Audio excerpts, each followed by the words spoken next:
सांवली सूरत पे मोहन दिल दीवाना हो गया।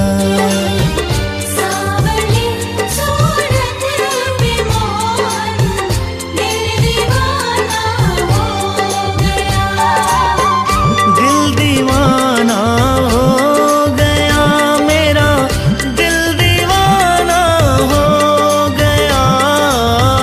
दिल दीवाना हो गया मेरा, दिल दीवाना हो गया।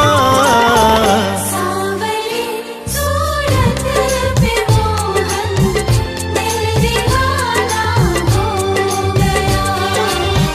सांवली सूरत पे